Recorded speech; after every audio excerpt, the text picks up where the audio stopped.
बुंदेलखंड में सोयाबीन के उत्पादन क्षमता को बढ़ाने के लिए कृषि विशेषज्ञों द्वारा कुछ उपाय निकाले गए हैं। किसान इन तकनीक को अगर अपनाते हैं तो निश्चित तौर पर उनका उत्पादन दोगुना होने की पूरी संभावना है।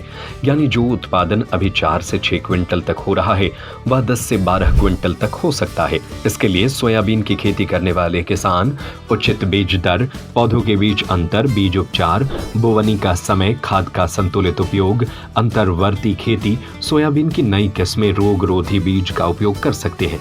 Hero HF deluxe self start my RTO बीमा सहित 4,000 रुपए के बम्पर डिस्काउंट के बाद अब मात्र 77,000 रुपए में आज ही हीरो HF डिलक्स खरीदें। कृषि विशेषज्ञ जितेंद्र सिंह राजपूत का कहना है कि जो किसान घनी बोवनी करने लगे हैं उसमें प्रति एकड़ केवल 30 किलोग्राम बीज ही बोना चाहिए, लेकिन अभी किसान भाई 60 किलो प्रति एकड़ की बुआई कर रहे हैं।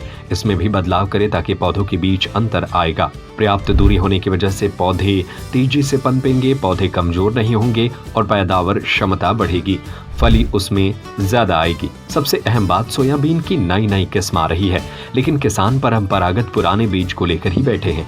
इसमें भी बदलाव की जरूरत है। इसलिए किसान अच्छा उत्पादन लेने के लिए बुआई से पहले बीज उपचार करें, बुआई का सही समय का ध्यान रखें, अंतर्वर्ती खेती जैसी तकनीक पर आए। एक बड़ा कारण यह भी है कि किसान एक ही फसल को बार बार खेत में लगाते रहते हैं। इस तरह से बारिश हो रही है और वैज्ञानिक भी इस वर्ष बारिश अच्छी बता रहे हैं, जो मौसम वैज्ञानिक हैं।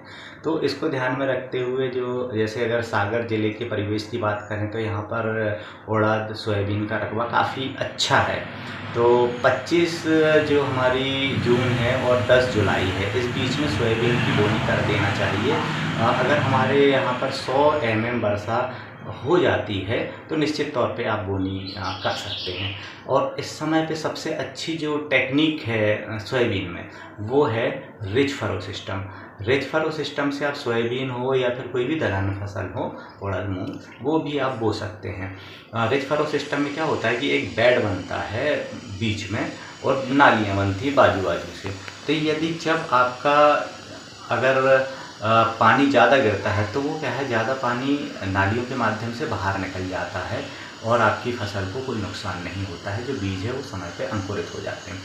अगर कभी कम पानी भी बारिश होती है तो जो नालियों में भरा हुआ पानी है वो पौधों को कहीं ना कहीं उसको जीवनदायिनी का काम करता है। तो लंबे समय तक कभी भी बारिश नहीं होती है तो उस समय पे ये तकनीकी बहुत अच्छी काम आती है।